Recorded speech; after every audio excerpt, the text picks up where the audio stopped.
Time. And that's going to be the very important thing because we're looking at this now and really trying to decide what this all means after that Season 1 did end up in a pretty much the All Japan Finals. We did see them as pretty much the strongest team in the entire region, looking like the strongest out of the three for that first one. And now we're Season 2. Maybe the teams had to do some little preparation and to make a little bit of changes and adaptation to make sure they are not the weaker regions out there, because it seems like it was Japan versus the world, and now looking like we want to make some changes. Season 2 has to be better. Season 1 was a great one.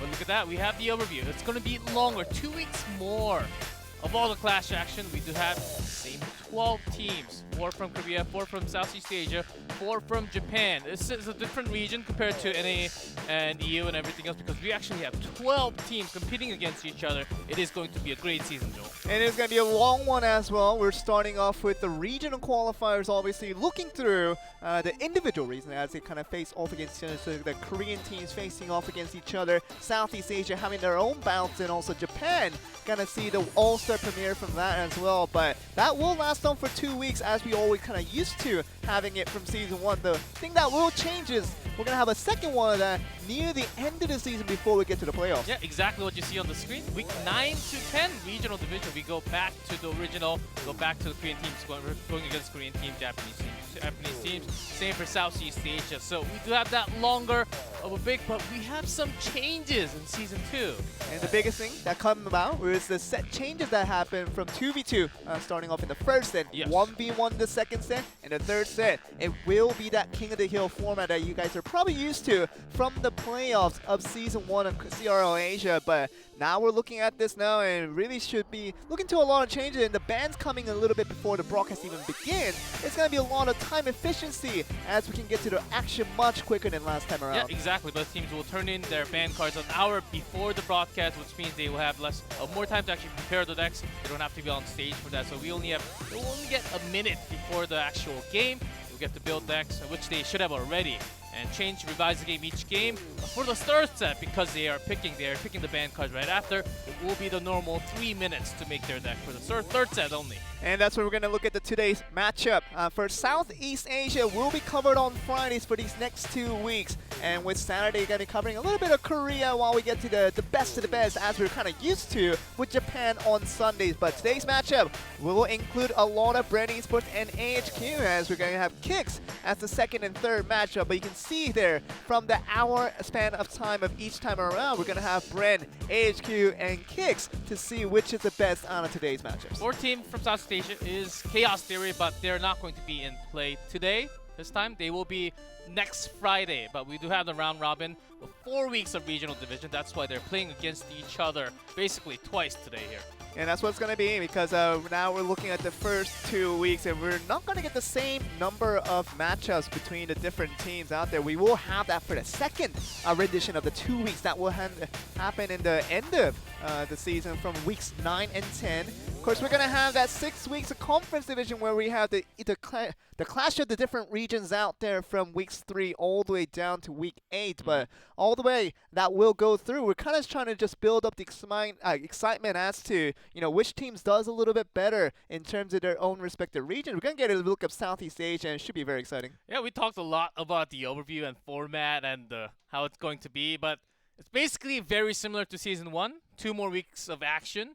A little bit of a format change, that's about it. And if you win games, basically you're winning for the team. And that's basically it. And we talked about King of the Hill. 3 strikes, basically you're out. That's very simple. We'll get, as we go into the game, you guys will have a better understanding what that exactly looks like. I'm pretty sure we'll at least have a few King of the Hill, at least not too many 2-0s, I hope. And that's what we're going to see, because it seemed as if from the beginning of the season of Season 1, it looked a little bit differently as to the power level differences between each team. We thought that maybe Brand Esports was the strongest team in all of Southeast Asia from the beginning of that season. But as we headed more and more, AHQ was that team, the best team out of Southeast Asia. As a big of a brand name that they was, it really did go to that team looking like the best of Southeast Asia, but ultimately not the best region altogether, kind of downfalling Southeast Asia altogether. Yeah, that was the first season, and we reset everything.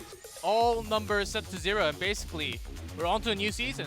Any team from any region can come on top, so we'll see what the changes are. We'll bring back the history from the last season.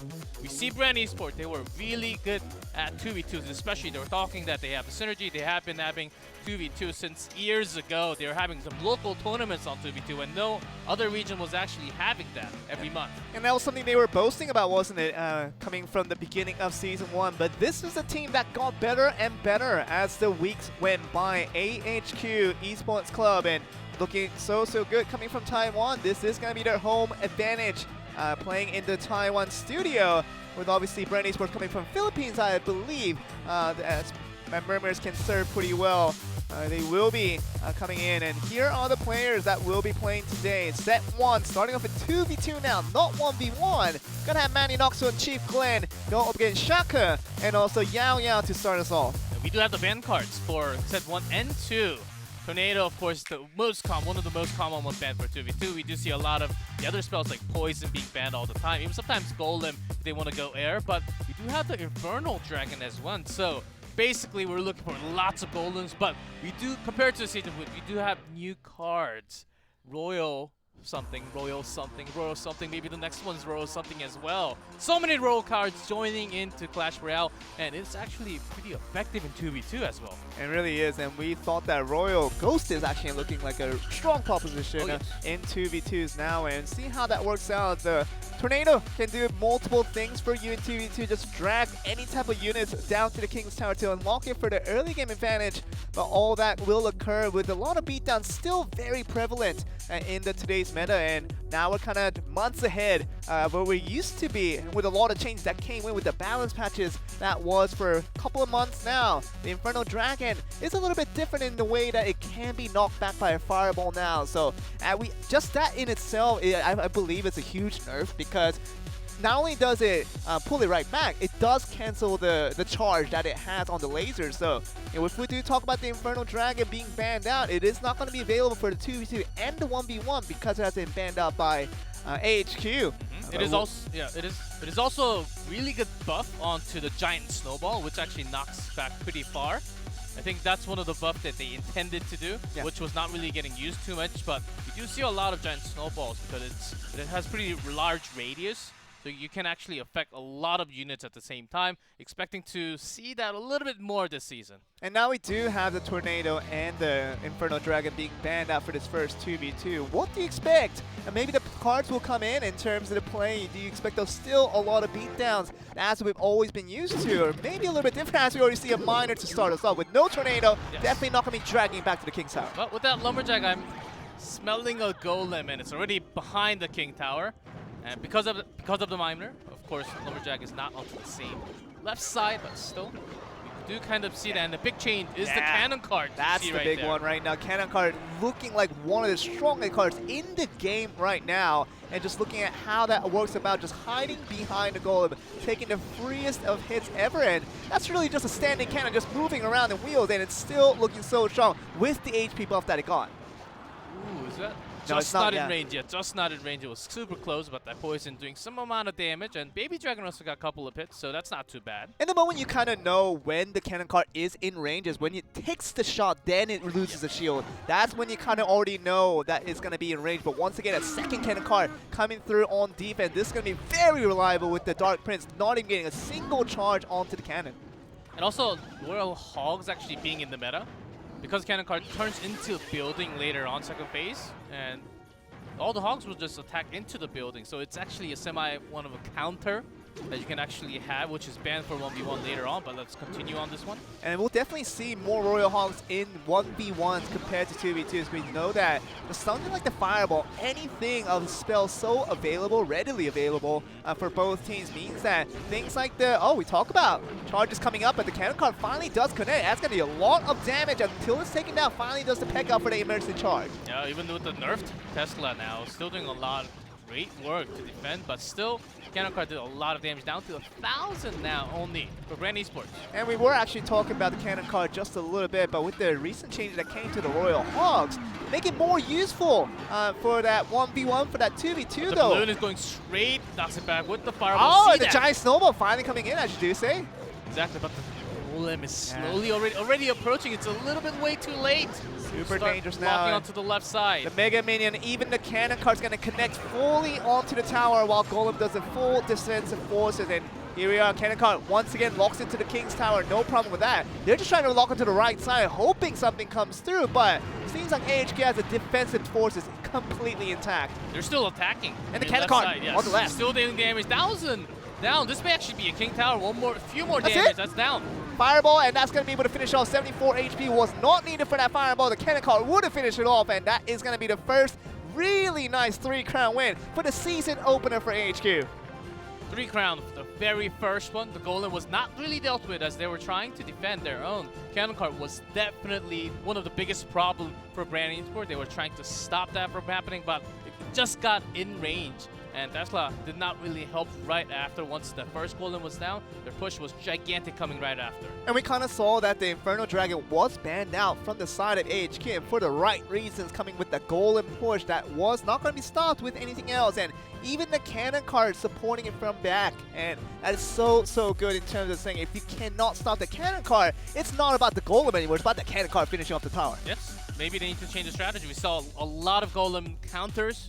With the same Golem, of course, that's one. But two, Giant Skeleton has been very effective with Clone as well. It actually brings down the Golem. Even sometimes Sparky coming out to actually counter the Golem as well. We could see a lot of that.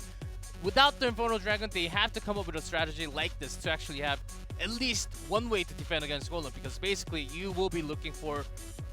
you will be getting that Golem push every single time in 2v2. Now, if you are facing off against AHQ with the deck they brought in a game 1, what is the biggest problem? Is it the Golem, but is it actually the Cannon card supporting from behind? And that's the one that was putting basically half of the entire damage leading up to that 3 crown, meaning that there's going to be an answer for that Cannon card just stranding around in the back, just poking around, trying to get in range for that Princess Tower. Having few ground units like lots of goblins actually work pretty well, but Brand Esports, even though they start exactly the same with the Miner, maybe just kept the same one. The Miner didn't really end up doing too much damage at all. So you see the Fireball being played at the level 7 Fireball is not going to destroy off the Mega Minion, but that last swipe will, and another Mega Minion being summoned now. And this time the Zappies from behind if you are AHQ, and see what that will lead to. Zappies with the P.E.K.K.A. Even very strong in 1v1 now. Has been going around a lot on 2v2. Eternity Standard Fireball will destroy that Zappies from play. And now you see the Royal Hawks coming in after that Fireball has been knocked away. Do they have a second Fireball here if you are Brand Esports? But looking like a no for the meantime. Just something that's second P.E.K.K.A into play, but the Royal Hawks still putting a lot of poke on. And because they have the Zappy, that actually did a lot more damage than it intended. It stopped the P.E.K.K.A as well, so it's pretty damaged as HQ will not have a hard time to defend against this P.E.K.K.A right here. There should be another P.E.K.K.A just countering as you already see it. That should be one swipe away. And now we see the Balloon coming in with the Miner. Can he stop it here? Double Mega Minion just to make sure the Balloon doesn't get in range. And just going to ignore the Miner for now and going to just run right through Tesla with the Royal Hogs. Also take it out, split two, and it will continue onto the left Cannon side. card! It's in range, doing the poison damage as well. And it's going to completely Even on the right side, the Mega Minion is actually actually look at taken that! down. I was missing that entirely. And you talk about that one Royal Hawk taking all that hit in. Mega Minion double oven. It's going to be so much damage. And HQ looking like the strong champions of Southeast Asia as they won Season 1. Just have to continue rolling, or that 130, one single spell. Fireball. They have a Fireball, Poison, anything will just take that out. So all they have to do is defend right now, or that can actually push all the way go in. Look at that giant snowball just leading it back to the King's Tower. That's actually brilliant. We actually thought that Tornado would be the only thing that allows you that, but that knockback on that snowball is going to be actually a huge value there. They did not really think through on that Miner positioning. Yeah. And just talk about two sets of Royal Hogs just heading straight to the King's Tower with 3 Zappies. Completely safe. And what are you supposed to do? You talk about a log bait used to be a meta back in the day. Now it's a Fireball date. And talk about how you can just talk about the Royal Hogs, talk about the Zappies there. Anything that was directly kills it with a Fireball. You can have multiple of it, and now it's going to create a lot of scratching of the hands with your Brand Esports. And that is 2-0, best of 3. AHQ does take the first set, which is incredible. Brand Esports, they were known to be the better one in the entire league for just 2v2, but AHQ, they came on strong at early Season 1 and taking the first set already. 2-0, very dominant, 3 crowns back-to-back. That's pretty amazing to me. The meta has changed so much, Jake Levin, since the last 2 balance patches that came out and talk about, Royal Hogs being so prevalent. We thought only in 1v1, but in 2v2, when you have 2 sets of it and you already baited out that Fireball with the Zappies kind of splitting them down the lane, that is huge value. Even with the Tesla, you're not going to be able to stop that. They did have a Tesla at least to draw back, at least to delay the attack that Hog was going to come, but one single Tesla is never enough to block against for Hog that's just straight running down the lane there. And just Cannon Card, continual problem for Brand Esports as they could not counter a single charge that came in. And the P.E.K.K.A, the 7 Elixir charge for a late summon defense just against the 5 Elixir Cannon Card is never a good thing. And losing out in Elixir in multiple occasions for Brand Esports. And even in Game 1, you saw that Golem being huge problem, and the Cannon Card just sneaking in the back. It's going to be easy work done for that first crown. Same strategy for Brand. Miner never really got its full value, and in terms of their Elixir use, HQ actually had a better one. They were always at least connecting their defense into an offensive move as well. Brand Esports, they were not doing the same, basically wasting a lot of their Elixirs. And it seems as if kind of Brand Esports is living back in time where Miner was supposedly really strong back in the day, but I don't know. For 2v2, Miner just not the same anymore, as just a single charge unit is never a good thing, as we have so much AoE, so much of these things that will come out all at once, and things like the Royal Hawk, the Zappies, and that's why the Mega Knight actually makes a lot of sense in the current meta that's been really highlighted upon many players out in the world, but Brand Esports kind of playing the couple months ago in terms of meta, and that is not working out for them. And we do go straight into 1v1.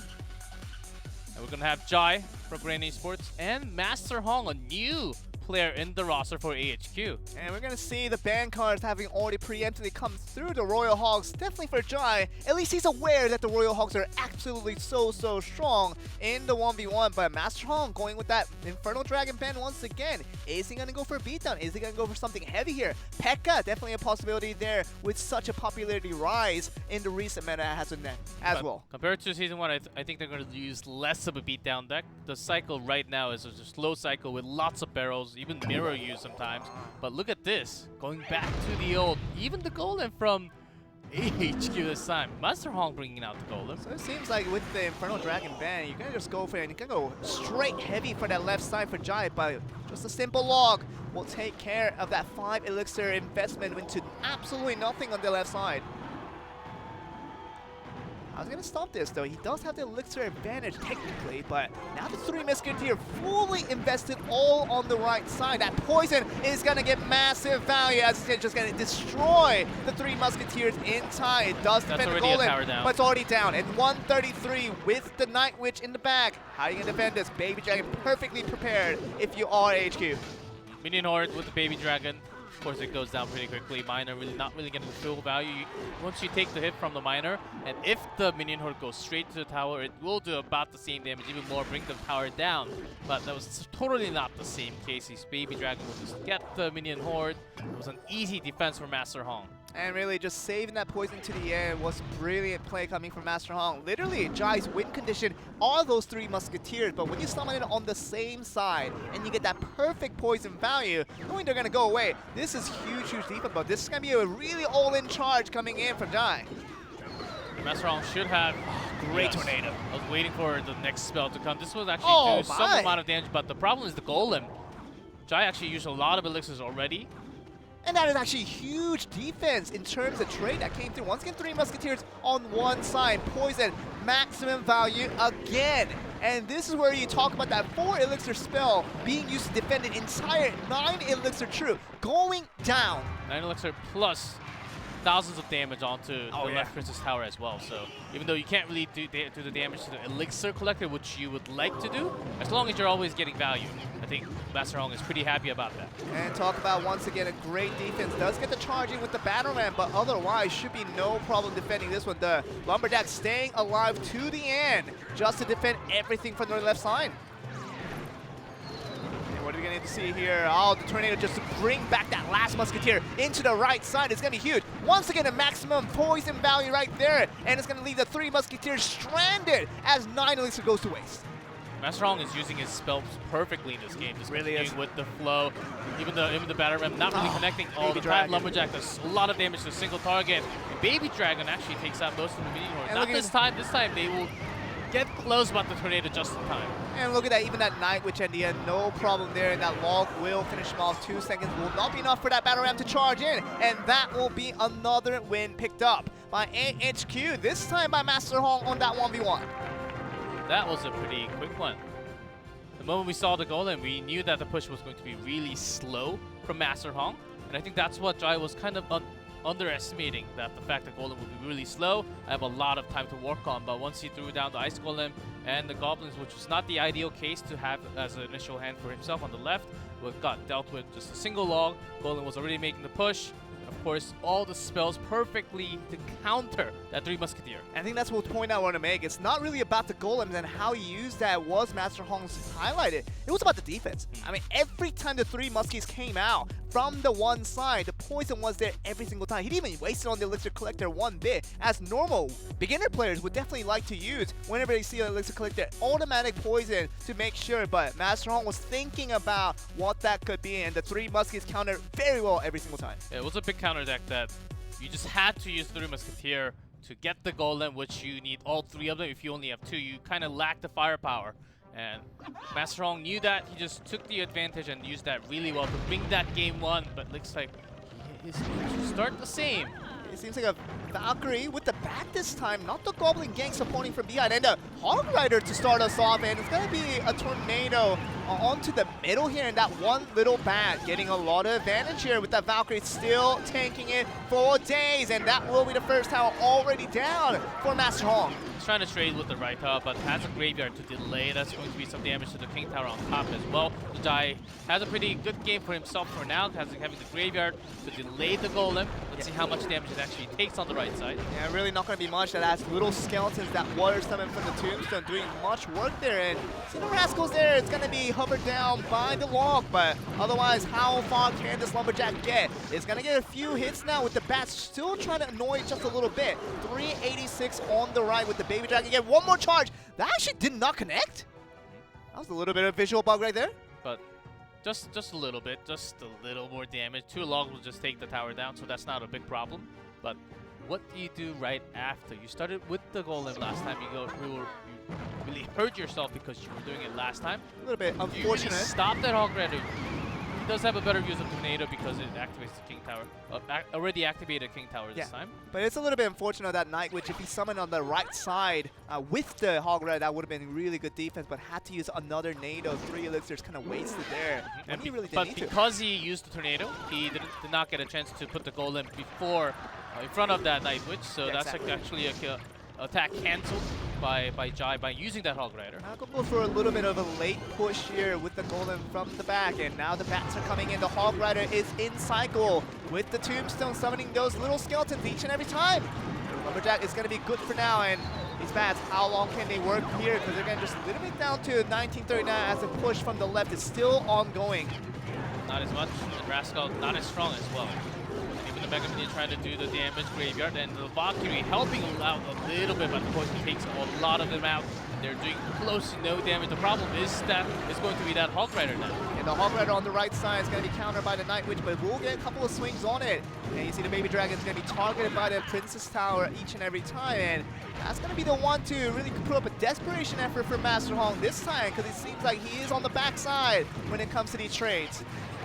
And we take a look at the HP on the bats. towers.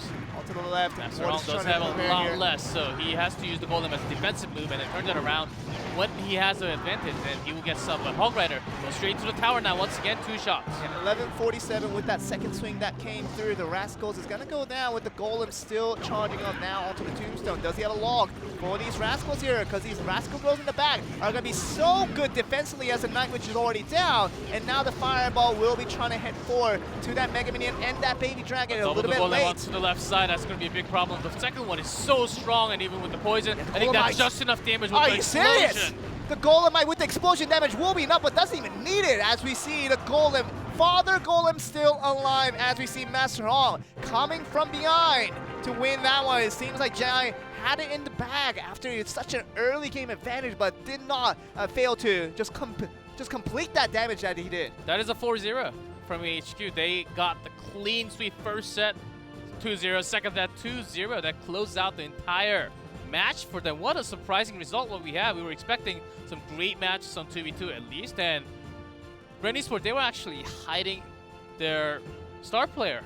And I think that was one of the reasons, having Jai. Of course, he did come out in lots of 1v1 last season as well.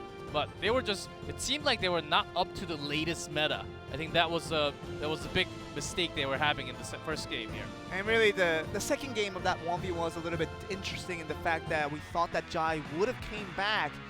Did really well in the early game. We thought that would have been a sure victory after that. First one obviously did not go so well for him. Obviously, the 3 Muskies getting countered every single time. But we talk about the second game. It looked a lot better for Jai in that early game. We thought it might have been an early finish for him, but Master Hong very patient with these golden pushes, and he just requires one good golden push, and that's all you really need. After he traded that tower for the first time, the second one looked a lot better for him. Just so patient.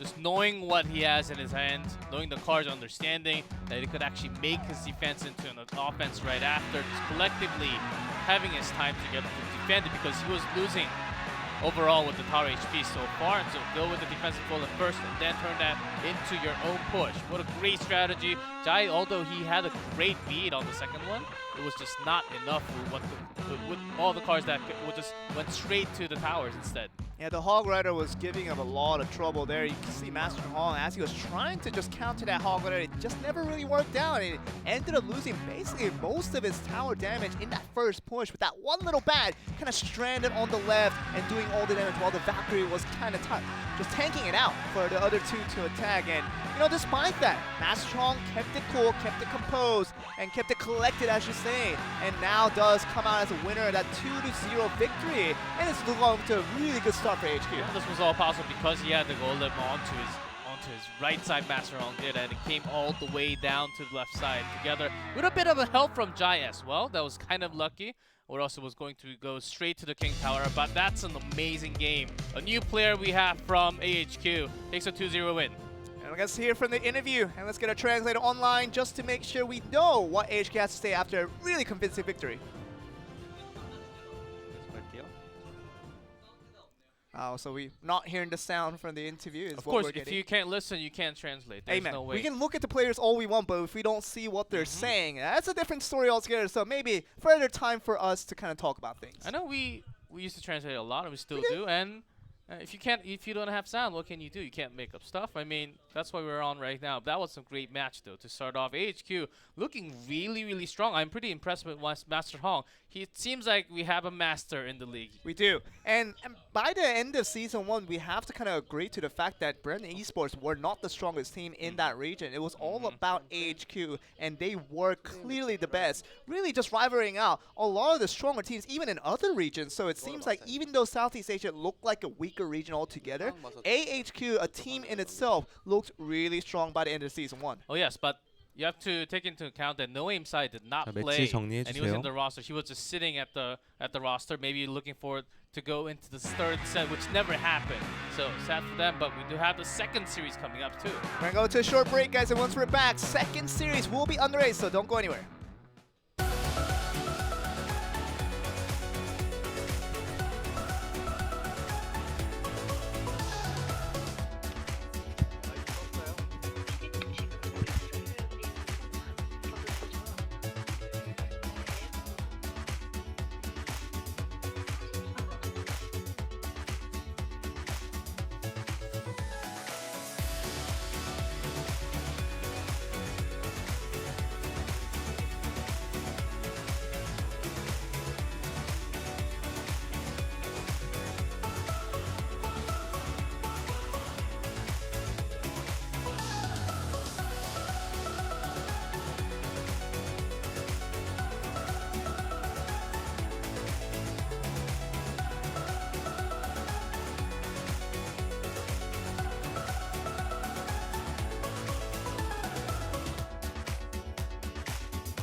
Welcome back, guys, to CRL Asia Season 2. We're back after a good first series that went forth, and now we're looking at the second series after AHQ really blasted away towards Brand Esports. Now the second series will include them again. AHQ is seemingly really dominant all of this entire region. See if they can do it against Kicks. Yeah, they're playing back-to-back matches, and when we talk about these games, momentum is actually a big thing. When you think about the mind games, that's one, but momentum, when you have the lead, you can actually get the boost of confidence to play whatever you're good at. I think that's a big help for AHQ actually playing back-to-back. If they lost the first one, it's of course the other way, but they're facing against Kicks. Very strong team, of course, especially their 1v1, but I want to look at their roster today. And look at that, we do have the same ones, but Steel Stitch, he's the new one in the team. He is, and we're going to have Dylan, The Rock, Lampo all the same. Lampo was just kind of a late bloomer in Season 1, and how he kind of impressed us with his 1v1 performances and have done really well. Kind of later in the season, kind of to a point where we sort of forgotten about him, but he's been a big player for Kicks. But otherwise, Kicks has been one of the lower ranked teams in all of Southeast Asia and never had really to look high upon on this. They're having great 2v2s, but their 1v1 was the problem, and now ever since Lampo came in, they had a massive roll right in, and we're going to jump in very quickly to HQ once again. Xiaoke, Xiao Yao, and we didn't even get to see how SB plays, but we got a chance to see Master Hong already. So it seems like SB is going to be one to play in the 1v1 match this time around with Master Hong heading into silence in case they do go for that King of the Hill in that set 3, but otherwise we might just get our first look at SB, see how he plays, but it's going to be Xiaoke and Yao Yao just the same in 2v2, see how they do again. See, for 2v2, they do have the same pair, but Kicks, you have Dylan and The Rock, which has been the most common pair for the team. I'm pretty sure they have the teamwork, but did they practice? Did they practice with the meta, with the latest change? It seems like AHQ is ready to play today and play today's meta in 2v2. And it's going to be Dylan, The Rock, all the same as we're so used to from Kicks team, and they will be rounding us out and to see how they do against the really much the stronger opposition of AHQ. AHQ does look stronger just in terms of trophy alone. Look at that, 6.8 for Shaka and 6.67 for Yao Yao is nothing to scoff at. Here they are looking like one of the strongest teams right now in all of Southeast Asia. See how they do against Kicks. Not just an individual trophy count, they're 2v2. Their synergy with the spells and the push was pretty awesome to see in the first match.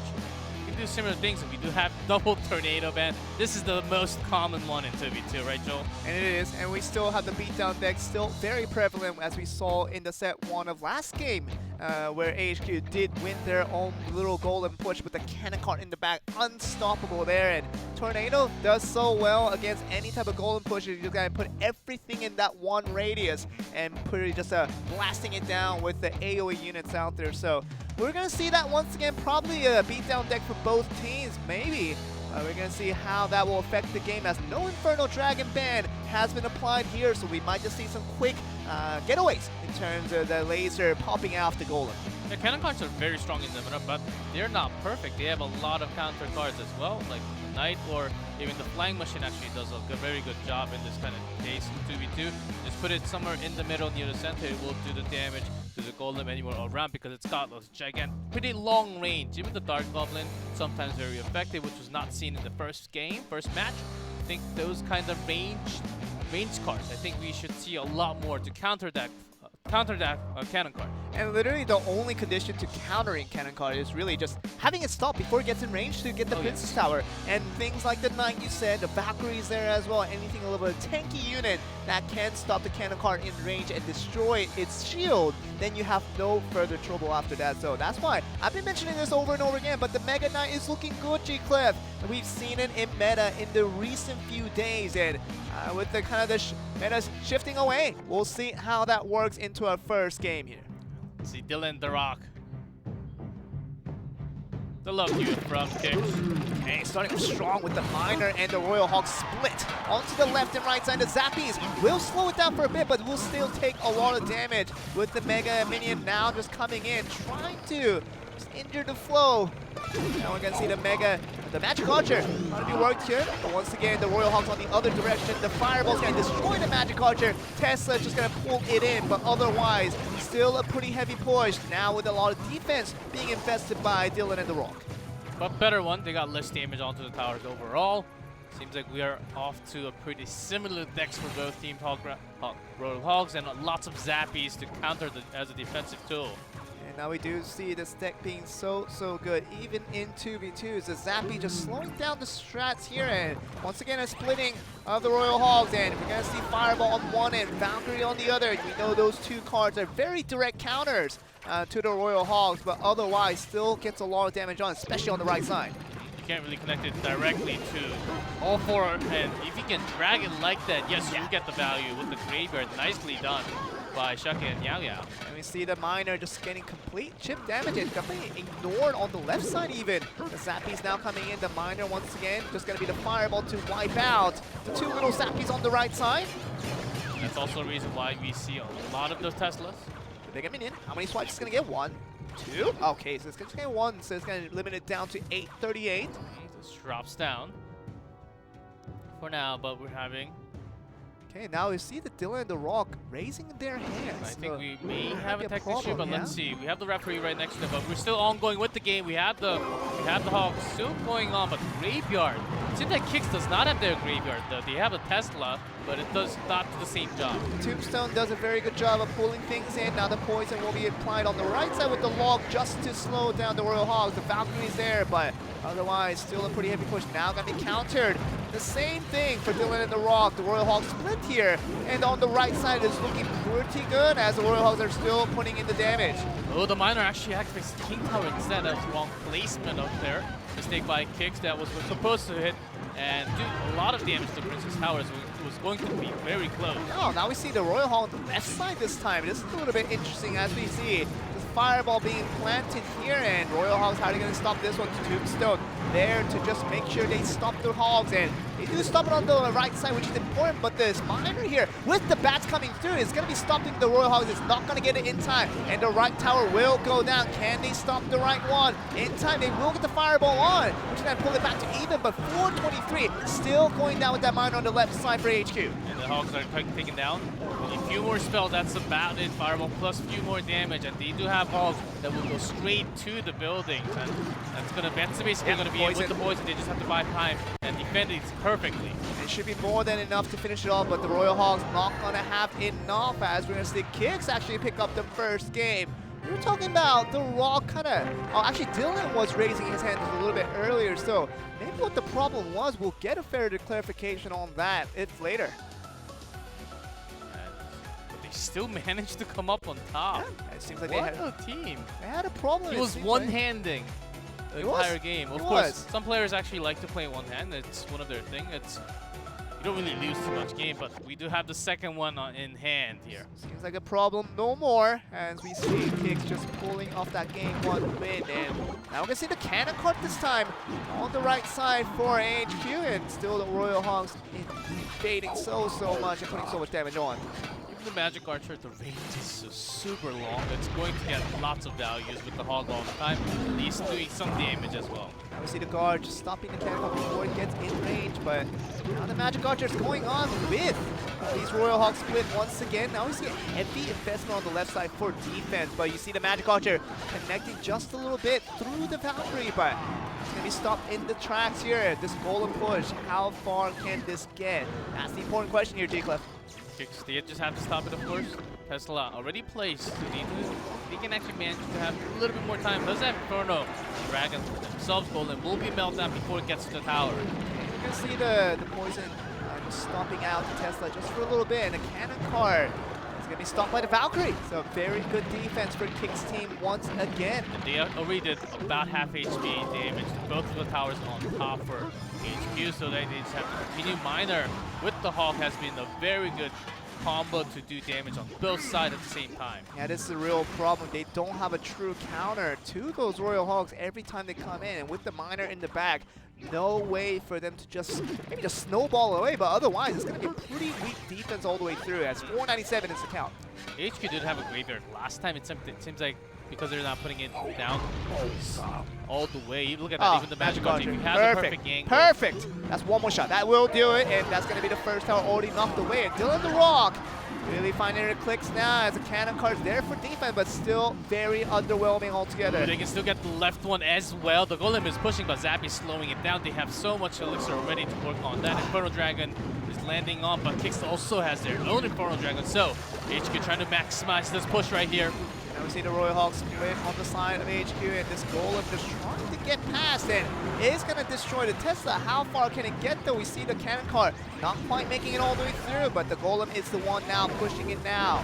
Let's see what we can get. The poison is going to just charge it down. The cannon card sneaking on the right side. Oh, but it's going to be stopped by the two miners. Very reactive there, and it's going to keep the right side tower alive, but the left one will go down. So all we see from this one, Fire Spirit and the Valkyrie, very good poison defense onto the left side, keeping it alive for now. Yeah, because they just used the mine onto the right side. Seems like HQ wants to run it down with the Golem right now because they don't have too much time. With the Hog already diving onto the left, top left one, 348 left for HQ. Yeah, the Golem on the pocket with the Royal Hog is trying to be the finishing blow, but 1 second left with 147 on the count here, and the miner, and we see one more hit that will do it. Dylan and the Rock gets the 2-0 victory against a really strong team of HQ. They had all the momentum coming into match 2. They won the first one, and they were actually using the Hog. They had the graveyard, but their spells were not as perfect as what we see in match compared to match 1. They were not really having the best ones to counter what Kix has had. Seems like the cannon card not as effective this time, as we saw lots of Valkyrie to actually stop those cannon cards from doing direct damage to the towers. And that's going to be very important for the momentum. And for HQ, that was going to be them trying to just continue on, but otherwise, it will be all about Kix getting that 2-0 victory in this first set here. Now, 1v1, we will head to that very, very soon, G-Club. And what can we expect from SB, who we have not seen before? And of course, Master Hong did a really good job against Brand Esports in that first series, but now this second series, SB, a brand new player, how will he fare up against a very strong 1v1 player like Lambo? Yeah. We'll have to see, because they do need to bring it back to go to the King of Hill to the side and come back into the series. They dropped the first set. We will go into that 1v1 very soon. Should be very interesting, G-Club, because we saw HQ being such a dominant force all throughout, and maybe we would have thought that just steamrolled their way right through even the Kix team, because they weren't the strongest team coming into Season 1. So we thought our expectation would have been a little bit lower, but it's really fantastic plays coming in for Kix team. Maybe for Dylan and the Rock, this benefits them very, very well. Yep, with the Zappies and the Royal Hog, they get deleted by the fireball so easily. So they were using HQ using lots of the tombstone. They were having that right in the middle to get that fireball damage. That's what helped them at least, but they were actually not doing as much damage because they were not having the miner as well. And it really is a difficult thing for me to process, because Fireball, with the recent buff that it got that can knock away so many units that it used to not be able to, now makes this such a 4 elixir spell, maybe a top priority, maybe over poison all throughout, but we're not seeing much of that graveyard still. But see if we'll come back to that one, because it seems like it's all about the Royal Hogs, which has been looking so strong. Seems like we have a lot of Tombstone and the Tesla to delay the attack of the Hogs, but it's just not enough for now. Maybe we'll see something crazy. We did see a few bomb towers as well back in Season 1. Even against lots of Golden, it's pretty high HP structure. And even against the Hogs, I think it will just do great amount of damage. And some popular opinions do really mention and bring out that Bomb Tower now has reduced down to a 4 elixir summon instead of a 5 elixir as it used to be. Now makes a decent amount of summon in terms of that tower being placed out. Obviously, Tesla attacking one unit at a time, or attacking one of those Royal Hogs is never no good. But if you do bring out that Bomb Tower, getting all of those Royal Hogs at the same time is going to be so good for the defense. See what we're going to get for 1v1 though. The meta has shifted so drastically, and we have so many Royal Hogs. I think we'll see a lot of bans on that along with Tornado. So that's going to be basically stuck right there for 2v2s. Most of the 2v2s, even used in 1v1s these days. We saw the Royal Guards not really being affected after the big nerf from 6 to 8. Yeah. I thought it was still possible, maybe in one of the clutch games that they need in 2v2, but not for now. And we're going to get to 1v1 straight away, G-Clef, as we have Lampo with that 6.1k, but don't let that trophy count fool you guys. He is a brilliant 1v1 player, and I expect nothing less from him once we get into the games themselves. He's a newborn master. He's a newborn master. A monster, to say. He skeletons came in the middle of the season, Season 1. He destroyed in that 1v1. A lot against the top tier players from other regions as well, so we could actually see how well he was playing on that stage. Even for the first time, he was actually able to beat one of the stronger players in the league. And we will see if Lampo can continue on his dominance, but this time against a new player we have very little knowledge of. It's not going to be Master Hong this time, it's going to be SB. Now the Mega Knight. I told you this was a meta pick, and it's going to be banned out by the side of HQ. And we have the ban on the Royal Hog once again. Seems like we're going to have a lot of bans on the Royal Hog, but we can only ban one card from one team. And I like the fact that the Mega Knight was brought up as a ban. Maybe he was really trying to emphasize the Royal Hog, because I think the Royal Hogs, they get heavily countered by the Mega Knight every time they come in. Talk about a -2 elixir trade, but when you have a surviving Mega Knight to go for that counter push, it is really a direct counter to the Royal Hogs. And along with the Valkyrie, it does a very good job, but meaning that the Royal Hag's ban on the other side means that we're not going to have SB feeling a little bit happy about what he saw that ban out on the other side. We'll see what kind of deck they bring. Still, Veros are very popular, and of course lots of cannon card along with golems. We do see a lot of golem plays from China as well. And let's see where Southeast Asia is holding their meta right now.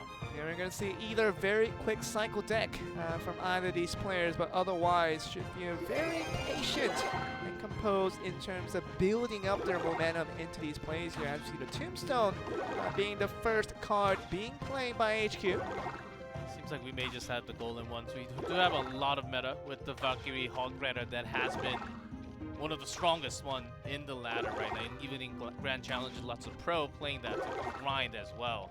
Really, we're going to get the leaking of the elixir for this first game of 1v1, but no problem there as we're going to get the first damage into the play with the zap onto the right tower. Let's go! So hyped, Joel. Yeah! I mean, this more and more cards we see just hint me that SB is just going to play a golem deck.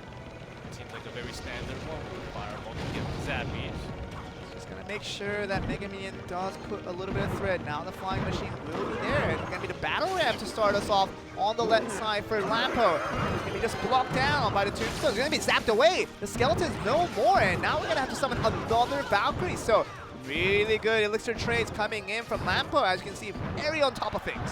Flying Machine just in the range of the tower. If it was just hovering over the water, I think it could have done a lot more direct damage to the tower, at least drawing out another unit from SB. Yeah, Royal Ghost right on the bridge, being very aggressive, Lampo, but you do have the defense.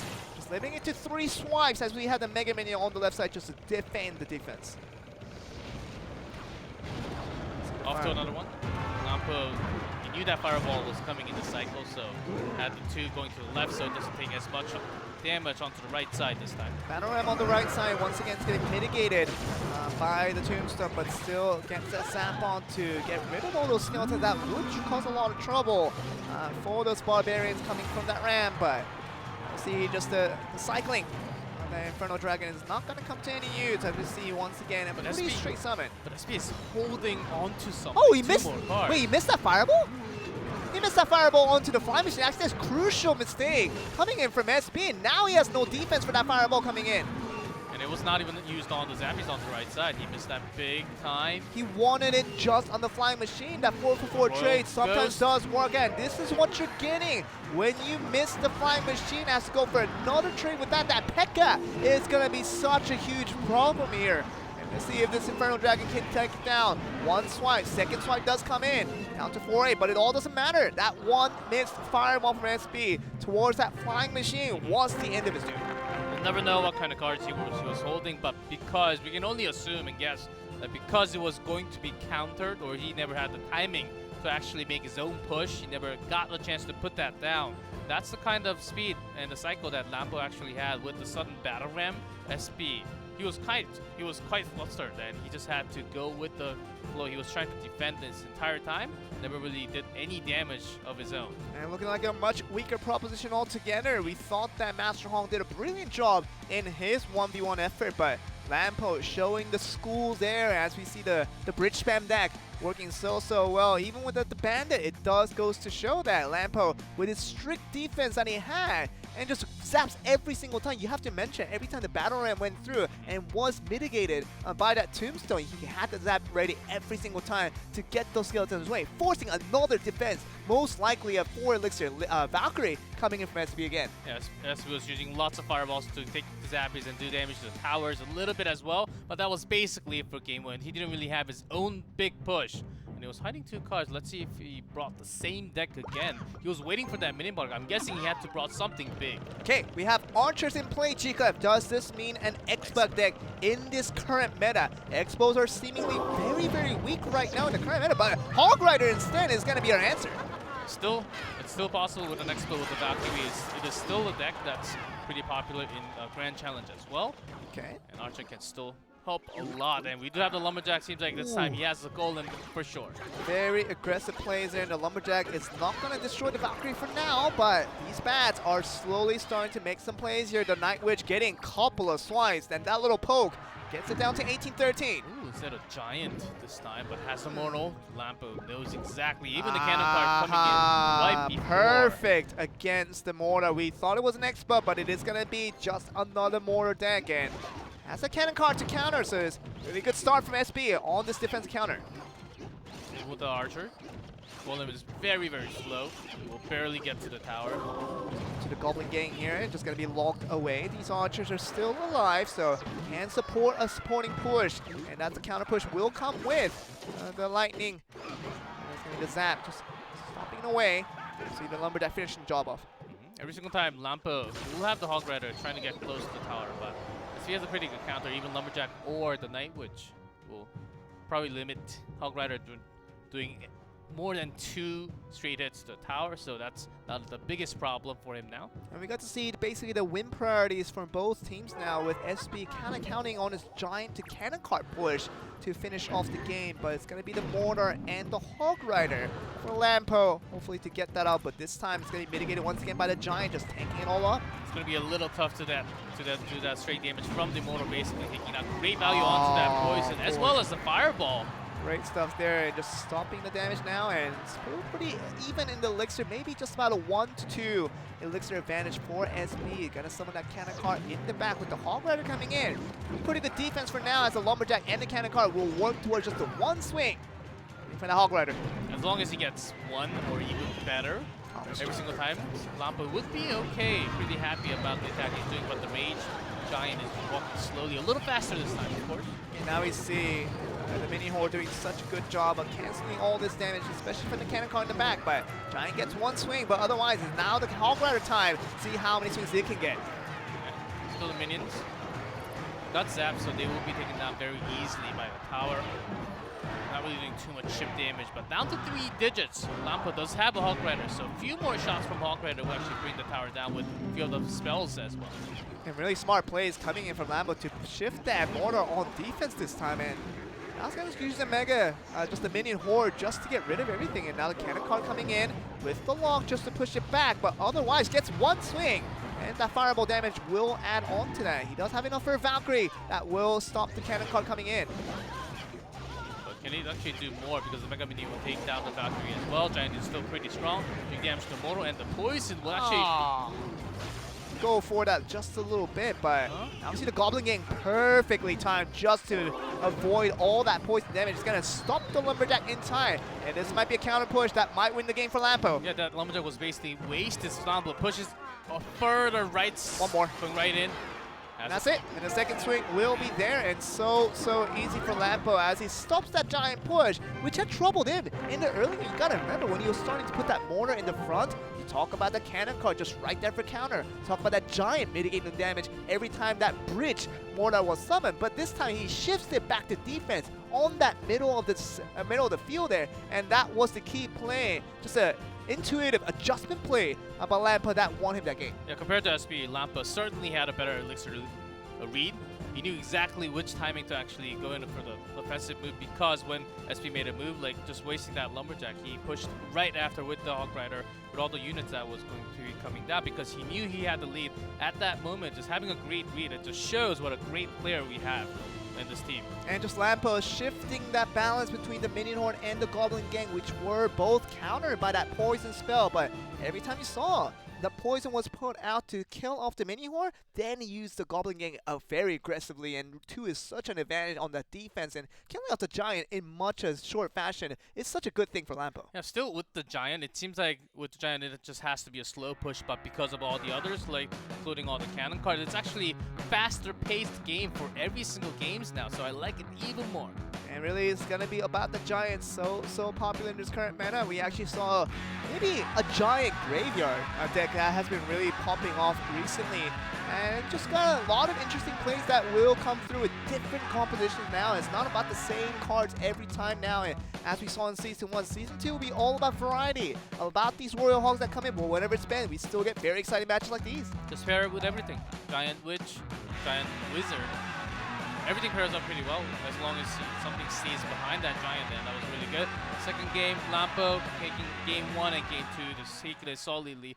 It seems like it was very easy, but of course, it is not that easy. He just had super quick hands, great reflexes on that spells, catching every single one of them in that fireball as well. And that's what we have really praised Lampo about his technical abilities to really outdo his opponent every single time, and it's showing once again in Season 2. Those talents don't go anywhere, G-Cleb, and they're just here to stay. It only gets better. He's really such does. a young player as well, so he still got room to improve. I think he still has better. He still can actually get better. Maybe he will be the best one in Season 2, who knows? No one knows yet. At least in Southeast Asia, I would have to say Lampo is by far catching my most eye and catching the most vision in terms of what this player can be. Of course, with rest of the Asia combined, you do have those Japanese players out there. Some of the Korean players with Expo Master are all there. They're all up in the top rankings, and they have been so long, for such a long time. But all the more, we do have this new player coming in from Lampo, from Kick's team out of nowhere. Looking so good. Yeah, and it's not going to be that's not going to be the last one. We do have one more best of 5, Joel. So we do come for one more commercial break, and we'll be back for the last series of the day. So don't go anywhere. We'll be right back.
Welcome back, guys, to Clash Royale League Asia. CRL Asia Season 2 still is very much on the way. We got a very series of very quick games today.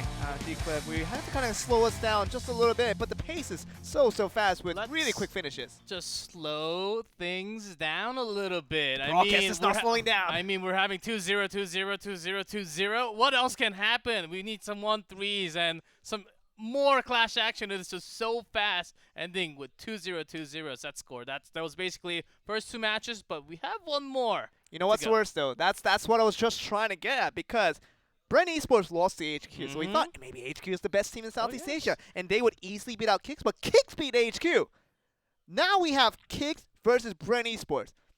Now we need to have Kicks beat Brent Esports, so we make all that into a triangular form. Now this team's better than this team. That's how it works out. This team's better than this team. But that just means that it will be so fast. You probably would expect a 2-0 finish by Kicks over Brent Esports. I wouldn't be surprised if that happens.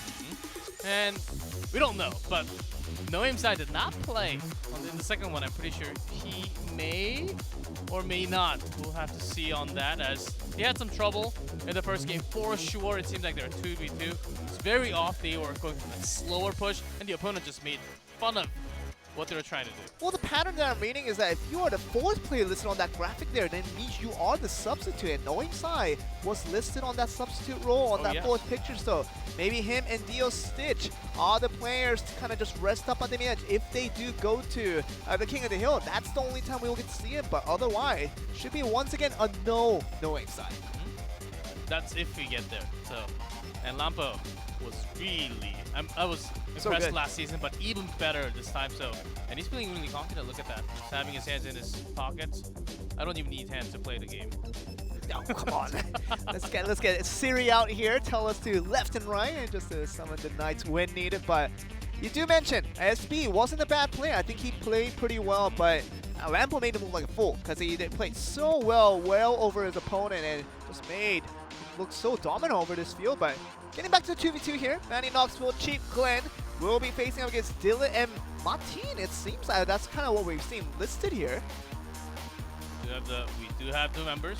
Yeah, it's going to be Martin, a new player. It's not going to be The Rock. So coming off of fresh off their win, it's going to be Dylan and a new player that we're not so sure of. But he does look like the player that has all the strategy in his mind and all the stats of the opponent in his head.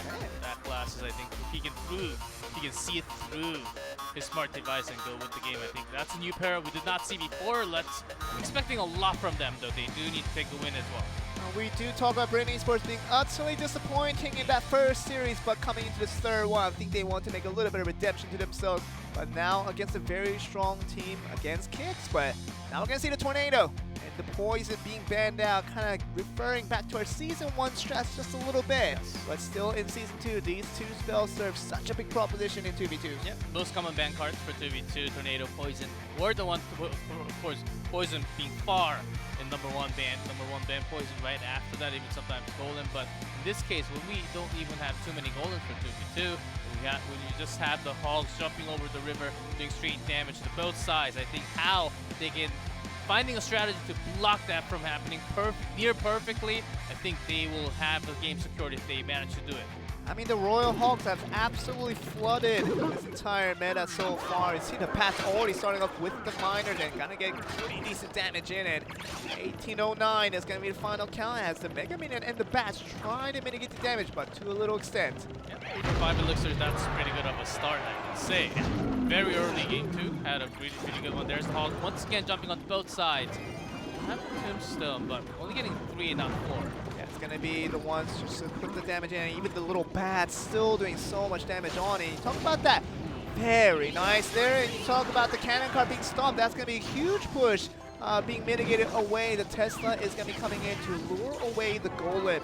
Otherwise, we're gonna see still very much supporting it now with the clone coming in. Nice. Snowball just taking out some of them. And if you look at the amount of bats in the air, that's a lot of bats to do the damage. And that's so much elixir used. You talk about clone coming in with the Night Witch, with all the supporting units of it, then cloning that, then summon a graveyard? Oh my goodness, 963 looks like a lot of damage done, but They spilled a lot of elixir for esports. Look at that. They have no defense now. Their kicks are already trying the damage onto the right side because overall, with a few of the spells, of course, Voices is not here in here, but with just 2 Fireball, that will be a tower down on the left side. And it really is making it so easy after such an all-in push to not even take out the tower on the left side for Mainland Esports. What are you to do? I'm really looking at towards this left side now. Once again, going for the Royal Hogs, but really losing on the elixir trade if you are Mainland Esports. It's a little more offensive move. Of course, they do have a golem, so it's going to be very slow. But they actually think that they can take the left side as well and go to the right side, or do they go for the left one to secure their? The answer is going to be the left side this time. I mean, the fact that it is just going to go to the right side, just going to go for all this finisher. The Elixir Wizard not going to do any good against these Royal Hogs. It has to be something else, and even the Infernal Dragon not going to help out too much as that tower is down to 424 on the right, and now they're trying to go for this wall-in push on the left, but what are you doing? Even if you get this down, you're still not going to win the game. With the Graveyard, Valkyrie just taking out all the skeletons. There's a freeze spell, but Tesla dragging the golem away. Are you serious? Still not going to get the tower down, though, with all that freeze coming in. You saw that so many spells being used to support that push with the Graveyard. It's not going to finish off the game. 227 on the left, and now the right tower looks to be finished. It might just be a 2-0 finish for the side of Kicks. Kicks already working on the last one. Fireball. That Fireball, that's going to be 2 towers down already. Mainland Esports, they have far away things to go. 2,000 plus damage onto the right side in 4 seconds. I have never heard that in Clash Royale. They're going for the right tower, but they don't even have the left tower. It is a 2-0 blowout. Absolute dominance from Kicks, and you really have to admire their defense when every single drop of elixir was invested on the last side if you are the Mainland Esports. I mean, they had pretty nice, very, very nice, lovely starting with that minor bat, just doing 5 elixir, and it did about 600-700 damage to start off. That was a great starting move, and then they connected right after with the Hogs to actually bring down all the defensive tools down from the opponent's side because they had to use the Tombstone right after, so they were just controlling the game overall. And the teams that are winning these games, whether it was HQ from that first series or whether it's Kicks now from the second series and a little bit of this third series, it's all about the defense. You know, whenever so much investment is put on one side by another team and you're able to somehow defend that with much less elixir, it makes the game so easy for you. And now you're going to know what that means on the counter push when they have no defense on the other side. It was really tough for Mainland Esports to actually come back from that moment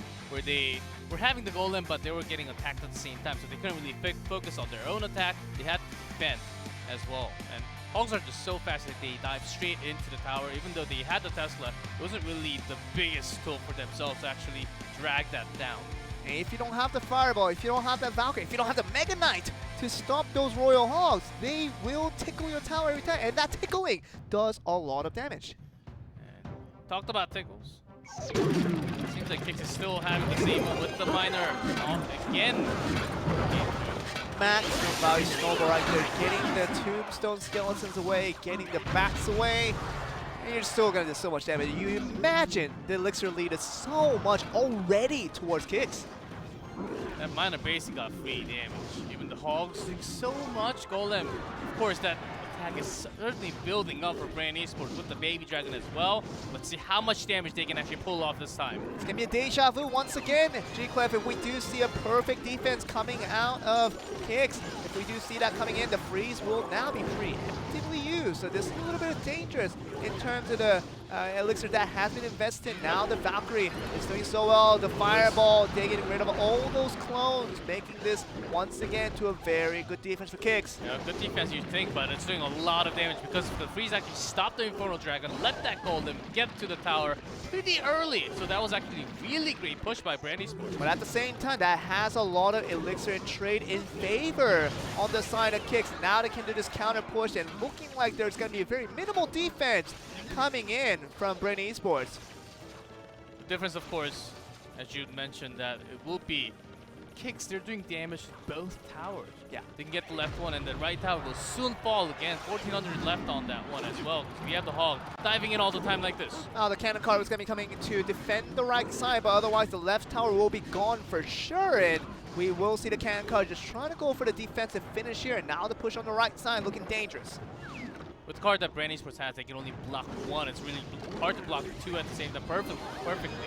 Let's see how effective this one will be. Inferno Dragon far away from the Tesla, so. We're going to see once again a freeze being put right above the graveyard, but this time it's going to be stopped to a good finish as we still see lots of good titles coming with that log to finish off those skeletons being summoned down. It's about the same, but in terms of the tempo and the speed, Kix has got it. There's only 45 seconds left of the clock. They will be getting the second tower as soon as possible here. And you're starting to get an idea, much more elixirs are now being used if you are Brand Esports, but not too much effective because it seems like every defensive effort is working out so well for Kix, and now they're going to get this counter push, and with the Hogs, they will get that right tower. Graveyard, they do have the Inferno Dragon locked onto the Golem, but One let's see more when the freeze comes down. Not even needed, they were going, see, maybe they're going all the way to the ping there. They have the Fireball, so against 2 for 2. Well, this is a dangerous situation, actually just turned around and no defense from Kix on that occasion, and now we're going to see the desperate snowball there with to very little effect. Slowing things down. Okay. One freeze may actually be enough with the clone. Oh, what? Oh. That's a tilting finish. If I had that in my game, G-Clef, or the cloned Night Witch with those little bats finished off the game, woo! That's the one you don't remember. Hey Joe, we do have the first game 3 of the day. We do. The first one. Now, who do you see winning out this one? Because it seems as if a very dominant performance from Kix in that game 1 to win out their first 2v2, but the second 2v2, much closer. Both teams knocking down the 2 towers apiece, and we get that crown tower at that King's Tower for that third one for Kix onto that very clutch clone play onto that Night Witch, but that was barely a close finish overall. So pretty even side in terms of game 2. How do you see game 3? Well, they stick with the same deck for game 1 and 2, but this time I'm pretty sure maybe even both of them will change into one Brand Esports. Like, they have the power, they have all the experience with the Golem. Maybe it's a good idea to just shuffle the bad card that follows the Golem in this case. And they had critical spells like the clone and the freeze as well to be in use. We knew that another spell card was going to come for the finish. They managed to do so. Kix, they could not really stop that from happening, but they did it on game 1, so we'll see what deck they bring into this final game of set number 1. And it will be game 3 for this first set between these two teams. Not really a dominating performance from Kix, as they did lose out that second game after such a good showing in the first one. But you see Tombstone being planted on both sides with the cannon card just trying to creep in, but the alternating cannon card on the other side is going to stop the plays, and it's going to stop the cannon card before it reaches the tower. See how much damage Grand actually does. This Golem is slowly approaching on the left side. Has to be defended. Has a Tombstone to buy some time, but may not be enough. Well, these Electro Wizards are just getting away the bats from the field, but otherwise Golem is still pushing. Now doing straight damage. Even the Graveyard used to do something more on... Using a lot of resources on this attack, actually. Yeah, but getting a lot of it. Really, that one Valkyrie is not going to be the perfect defense for that Graveyard coming in, and 755 on the left here, but now counter push being implemented with this golden push for Brand Esports. And the important thing is that Electro Wizard was right in front of Golem, actually had the Inferno Dragon surviving. Still to this time, look at the amount of HP of the Inferno Dragon. That's a maximum value Inferno Dragon if I've ever seen one, but the Golemites still well on their attacks here, and the Valkyrie once again surviving to a small HP. And it's going to be able to at least help out the Princess Tower finish it all, but still takes a lot of damage. 279 on the tower. Both teams by now, they do have the hands that they want for their maximum push. And even though there is somewhat of a difference, about 400 to 500 between the towers, actually Brand already starting their push onto the right side because they're down below 300 on the tower. Yeah, just finishing that one fireball with a log would be good enough. And now the cannon call on the right side to defend against this Night Witch. We're going to see more here coming in because that Night Witch is not going to be supported for the time being. I think the cannons are down right before managed to do so, but Golem going on to the left side because it still has 755 on that. Split attack coming in from both teams here. The freeze coming into the bridge while it's getting cloned up. What are we going to see from here as the Valkyrie is still doing a really good job as trying to defend everything, but now the freeze on the other end. The left tower goes down for the side of HQ, but this time the right tower will go down as well. Very nice freeze being implemented, and this might just be the finish. If we can't see a finish, coming in from Kicks. This will be very huge. Kicks actually putting down everything for their last line. They do have the golem still attacking to the King Tower this time. It's all about the second crown, though. I think G-Cliff is going to be about the second crown. It's not about the King's Tower here. So close, 278 and down. That's card. going to be the second one down. 8 card. seconds. They actually managed to get it's connecting to the shots though. 4 seconds. Oh, so close.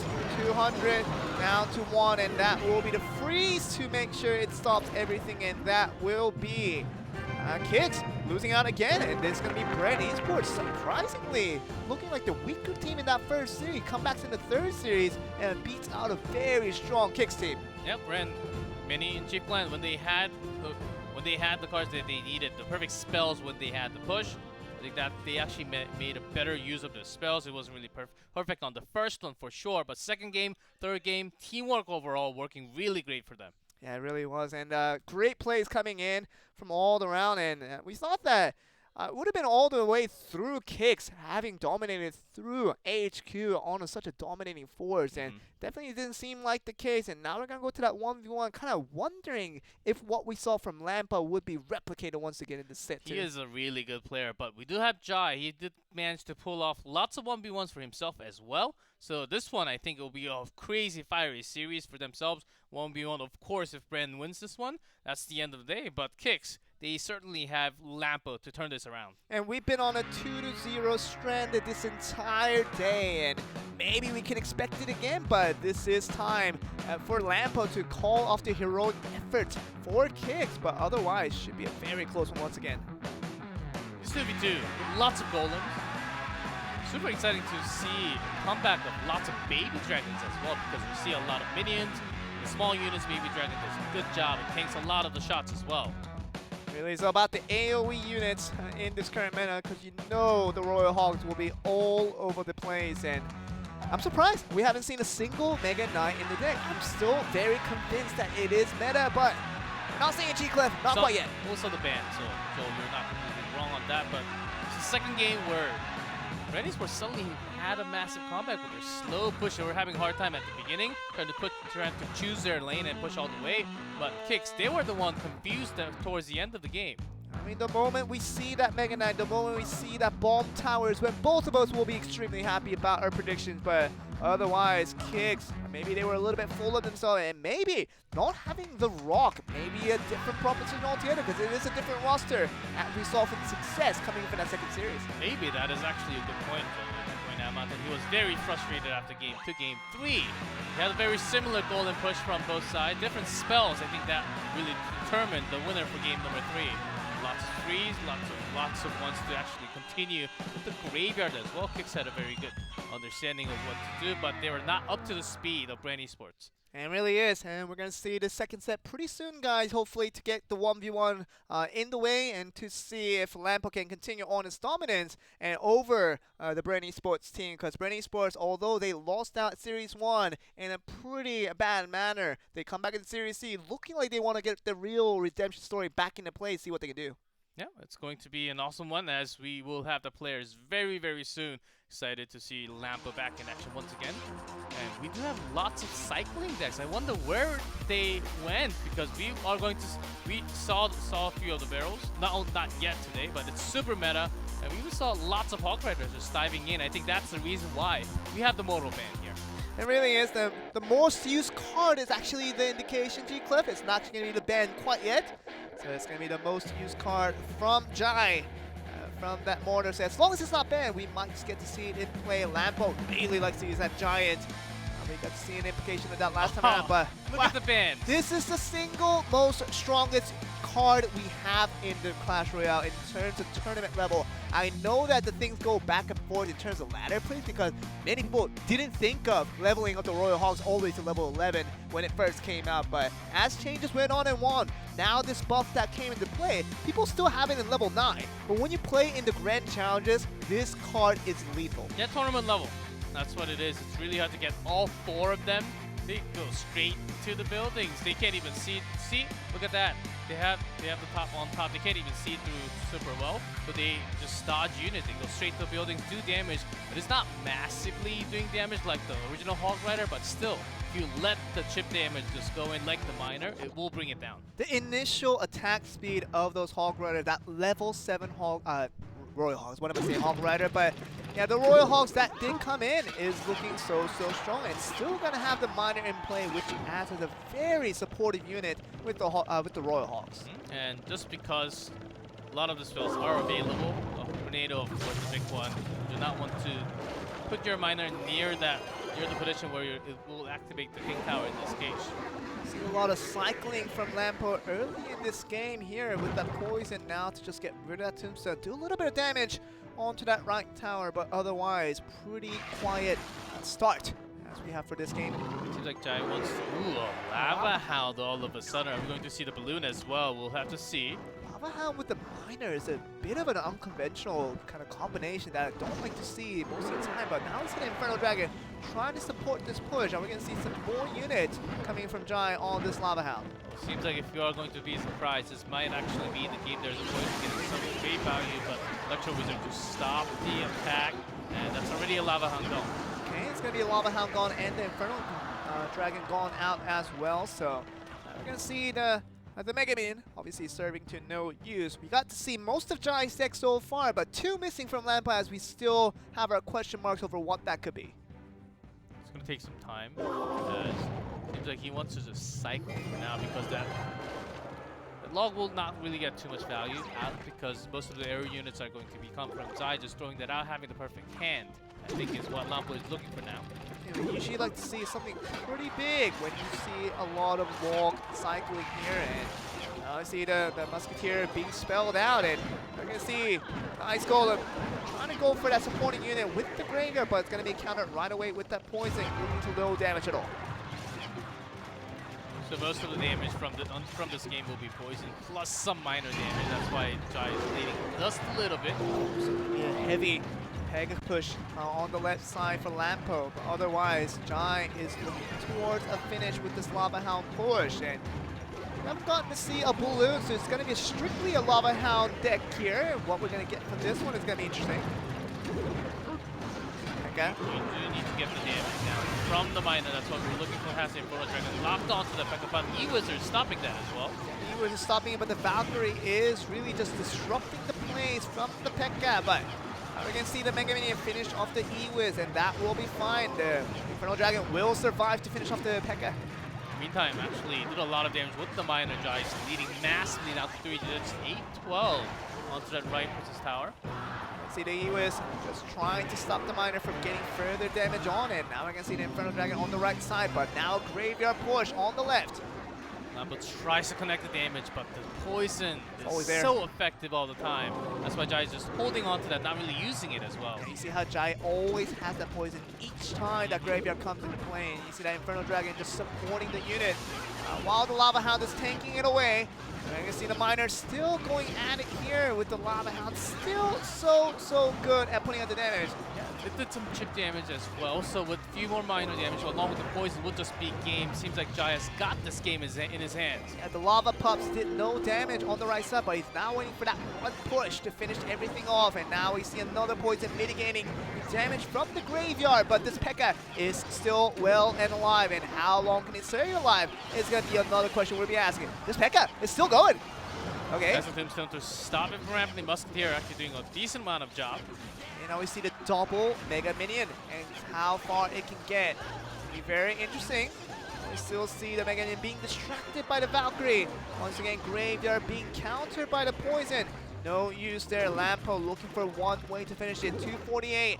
Now the miner is on its plane. The Electro Wizard stopping the plays now, and very low. One poison away, yes. I would have to believe, just one poison to finish off the game. And Jai has been holding that for such a long time to go against the Graveyard just in case, but he's got the game in his hand now. He knows that 100% he's going to win with just one spell. So that's it. Jai takes game number 1. Oh, incredible. And coming in and set 2, we thought it might be the revenge of Lampo after his team lost the 2v2, and This first game did go for a very long time, G-Crip, but it did come to a cheap damage that came over and over with that Lava Hound tanking with the miner in the back.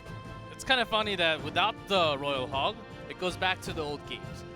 Just without that one card. Of course, the two players selected into those cards with lots of poison, getting the value. Graveyard, never really getting the value when there's poison. We were expecting a lot, but once that Royal Hog is banned out, I think we just see a lot more poison spell. That's the reason. That's the thing. If you have the Royal Hogs banned away, you don't really need a Fireball because most likely the poison will outdo the value you have over the Fireball every single time. So poison, great spell to go with. And in case your opponent brings a Graveyard like that, you have the counter every single time. And over time, play for a long period of time. When you have the poison, eventually you will get the tower down. With Miner especially, if that Miner can hit that shovel onto the tower at least a few times every single time, just like how Jai played solidly, great defense all the time against that Graveyard, keeping that poison, doing some chip damage with the Miner, connecting a little bit with the other units as well, but that was just enough, near perfection on that defense to win game number 1. It could just do somewhat about the same in game number 2, we'll see. And if Jai wins again, that will be another 2-0-2-0 finish in. From Brand Esports against Kicks here, that will be a huge surprise. Just a nice walking down the path. You're gonna see the Zappy is kind of supporting its unit from the back, but just gonna stop the attack speed of the Baby Dragon to knock away the Ice Golem. Not the biggest assignment in the world, but now we see a Graveyard push on the left. We do have the poison defense coming in from Lampo. Lampo is low poison this time. We're going to need to clear out the rest of the Zappies on the left. Only going to connect some damage, very minimal. See, once again, Mega Minion on the left side just for defense. Can it get one swipe? I don't think it can. Oh, they barely did. So close. And that one swipe goes a long way, G-Clip. We know what our mothers say when we talk about Mega Minions. That one swipe. Be a little bit more careful of it. Now the bats are coming in from the Night Witch. To help out, the Cannon Cart is going to be the utility here, being used by Lampo, but it's going to be countered quick away by Jai with that Valkyrie. Just not in range, Valkyrie dropped. 0.01 second too fast for Jai. Just enough to block them from happening. Also having Tombstone, so he was on to the safe side. Split out 1-2 on the Zappies from the back. And once again, go for that Baby Dragon while the Princess Tower takes care of the res. Now the Ice Golem just to soak up the damage from those little fireballs, but otherwise, once again, a poison being there to stop the Graveyard push, and still on the ahead in terms of elixirs, it's going to be Jai. Trying to continue with the momentum that Jai has. He's been landing few damage, but he's been holding, both of the players holding the last few cards. And so far they have not really made a play like crazy winning move or the card that's going to turn things around. I wouldn't be surprised if I see a Giant coming in from Lampo, but Golem instead is a different proposition altogether. Now it's going to be supporting that with the Night Witch from the back. And the Cannon Cart, I'm sure, will be there as well. Let's see how that works out. The poison, will it be there in time? Actually, the poison being used on the defense here. This is a very dangerous call coming in from Lampo, not using that poison on that Graveyard, taking a lot of damage. He did take a lot of damage. Golem is very slow, gets broken before it gets to the tower, so no explosion damage onto the tower either. Zappy is slowing it down even more, so near perfect defense from Jai, and he's got that graveyard value. There he goes once again. And once again, finally used that poison for defense onto this Graveyard. He should have done that the last time around, otherwise his tower wouldn't be down to 700 right now. Those are close on as he's have another Golem push already onto the left on this side. It's an interesting one. See what this means though, as the Cannon Cart is still alive. Now the arrow is just making sure it doesn't cross the bridge, and we're still seeing Golem push being pretty successful. Otherwise, getting broken down the Golemites. Once again, good defense coming from Jai. Golemites doing some damage, but very small. And it mostly has to do with the Cannon Cart, that it connects to the tower or not Lampo so far. And because Jai has that Valkyrie, that Cannon Cart just cannot get close enough to the range. And now we see the 8 elixirs being used from the side of the Golem from Lampo. Now we see the Graveyard, but the poison is there in time to limit the damage. 457 now. Actually connected a few skeleton damage as well, so it goes down to about 150 down on that one. We'd like to see a little bit of a more Casual defense coming in, but this cannon card once again stopped by the Valkyrie. Very nice defense coming from Jai. Oh, the cannon card's still going. Can it be stopped though? One hit all to do it. But it finally does get away, so cannon card no threat here. We get pushed away with the Ice Golem. Yeah. So it's going to be at the bridge, not really connecting any shots. The Lampo is making no progress onto Graveyard his Poison. own attack. Graveyard Poison is really going all in for Giant, just trying to go for any type of skeleton pushes. That all to do, 100%. That's one poison away, G-Clef, and he might just see that in the game coming from Giant. Yeah, because he knows the Golem is way too slow. He does have the arrow as well, so he can do just a little more damage. That's it. Just one connect from Skeleton and arrow will just finish the game. And that one more poison that will come through, and Nine is going to just give it up, and this is the end. Coming in from Giant, and once again a 2-0 finish. Incredible plays coming from Baron Esports after they lost their first series of the day in such a traumatizing manner. And now we're looking at this team looking pretty good against Kicks. Yeah, so far, because they all defeated each other in a way, like in a triangle manner. So far, we do not know which team is the best, of course. Only one day in, but Brand Esports, after dropping down 4-0 against the HQ for first match, they were able to pull that off. Of course, we only had one game that actually went to game number 3. It was a really quick day. When in this meta, with lots of Royal Hog, of course, even with that ban, we have crazy attacks coming in. I think this meta will be very similar into other regions as well, but we're going to see a lot more quick cycles like the barrels from Japanese and a lot of mix in Koreans as well. Yeah, I think from the results of today, I think we're going to see a lot more Royal Hog bans. I think that will be a fair proposition, but you know, I'm looking at the clock now, G-Cliff. 1 hour. 1 minute? 1 hour and 38 minutes.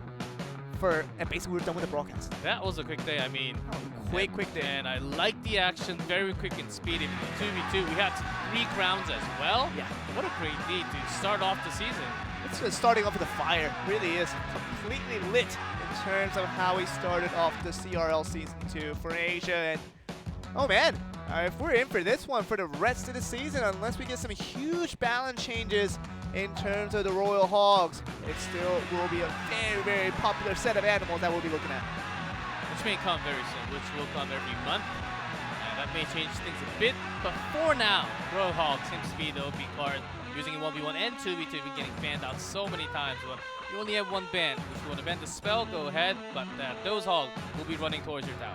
Oh yeah, definitely. So we do see it banned away, of course, in this 1v1 from Kicks and Brain Esports. We got to see a little bit of cannon card, but to no avail, as it was countered every time by the Valkyrie. But the Graveyard Poison is still so popular, meaning that we still need to see the Mega Knight on to play. Oh yes, you're a big Mega Knight fan, of course.